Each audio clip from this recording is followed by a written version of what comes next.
Okay. So when we think about schizophrenia, the best way to think about it is to divide the symptoms up into two major categories.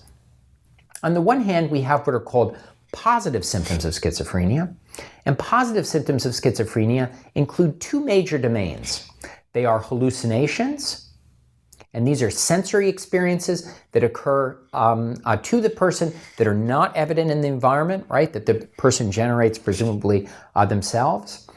And there are delusions, and delusions basically are irrational ideas that are inconsistent with cultural norms and that may take on a paranoid characteristic. They may take on a grandiose characteristic, and one sort of feels more powerful than others. Hallucinations in schizophrenia, the first type of positive symptom that I mentioned, often consist of voices. Those are the most common types of hallucinations that people with schizophrenia suffer from. They may involve hallucinations commenting on someone's behavior, right? So a person with schizophrenia might actually be doing something, and they might have a voice literally commenting on what they're doing, saying things like, pick up that glass of water, put that glass of water down, write something on the chalkboard, right? So giving commands, commenting on behavior. In some cases, these auditory hallucinations can take on the quality of interactions, right? One person interacting with another, people having arguments that can be heard by the person who suffers with the disorder. So hallucinations are a very common positive symptom of the disorder. Delusions, again, are irrational ideas that are outside the norm of the culture in which the person lives and might include things such as believing that one is an agent of God. Someone might actually believe that they are God or they are Jesus. Other delusions might take on a very bizarre quality. An example of a bizarre delusion would be the idea that your organs had been taken out of your body and replaced by someone else's organs. So that's the type of really bizarre delusion that would strongly suggest a diagnosis of schizophrenia. So delusions and hallucinations make up the key elements of what have been called positive symptoms. When we go through the types of delusions that one can have what are called grandiose delusions.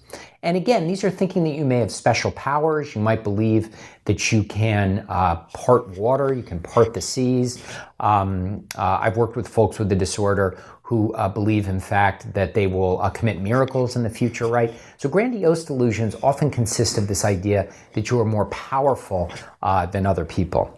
Another type of delusion, which is fairly common in the disorder, are paranoid delusions. And these are delusions that you think people are out to get you in some way, right? People with schizophrenia might believe that the CIA or the FBI is after them. They might feel that their phones are being tapped. That's not an unusual fear, that their computer is being tapped by some authority figure. And for this reason, they become very frightened and terrified by the idea that they're being followed by some organization. These would, again, would be called paranoid delusions. There are also delusions of reference, and delusions of reference are the idea that people might be talking about you. A good example of this is people who watch television, listen to the radio, and they start believing that the people who are acting in the television show or people who might be talking on the radio are actually talking directly to them. So I've worked with clients for whom their delusions emerged when they were actually watching a TV show, and all of a sudden they started believing that the actors were looking at them directly, using the person's name in their interactions. And so people get these delusions of reference. You can also have somatic delusions, where you believe that something is happening in your body. I've had people that I've worked with who have said that they will feel electricity going through their body at different points and are convinced that there's something awry with their body because of these beliefs. Another common type of delusion is a delusion of being controlled, right? And this is the idea of, for example, thought insertion or thought withdrawal. Thought insertion is the idea that thoughts are actually being put into your mind. So you are going through your day, and periodically you will experience things in your mind, and you will assume that they've been placed there by someone else. There's also thought withdrawal, the idea that you have thoughts and they're pulled out of your mind by a power that's outside of yourself, right? So these would be delusions of being controlled. Okay. In addition to the hallucinations and delusions that we've discussed, there are what are called negative symptoms of schizophrenia. And negative symptoms of schizophrenia are typically characterized by behavioral deficits, right? Sort of an absence.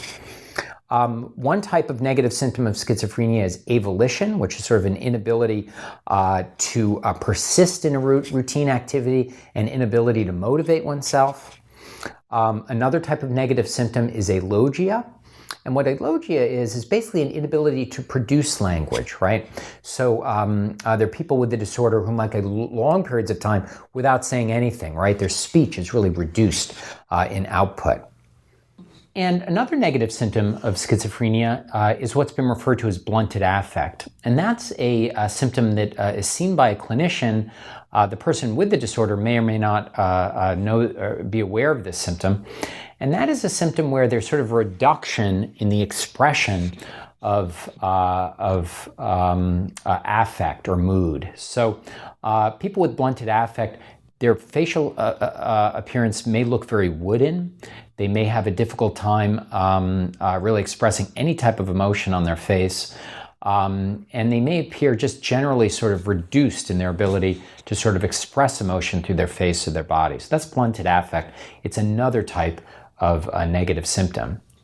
Some people with schizophrenia can suffer from anhedonia, which is a sort of inability to feel pleasure. So that can sometimes be something that people with schizophrenia suffer from. And there's also some evidence that people with schizophrenia might be able to experience pleasure appropriately, but they have a hard time imagining how an event will produce a good feeling or positive affect in the future. They have a problem sort of representing what their affect will be like in response to an event in the future. So that also is sort of a form of anhedonia. And lastly, asociality, and that's where people become extremely withdrawn. And this can often be the most debilitating aspect of this disorder, where people really isolate themselves. They stop interacting with friends, they stop interacting with family, and rather spend most of their time alone, often inside their house, perhaps watching TV. But really just isolating themselves, and their grooming and hygiene may become very bad. They may sort of stop taking care of themselves. So those are the two major categories: positive symptoms on the one hand, negative symptoms on the other. More recently, research has actually revealed a third domain of symptoms, which is known as disorganization. And what disorganization is what we would think of as sort of a thought disorder. It's where thoughts become really very much disrupted, and the ability to sort of maintain a clear train of thought becomes disrupted. There can be severe forms of disorganization that have been referred to as word salad.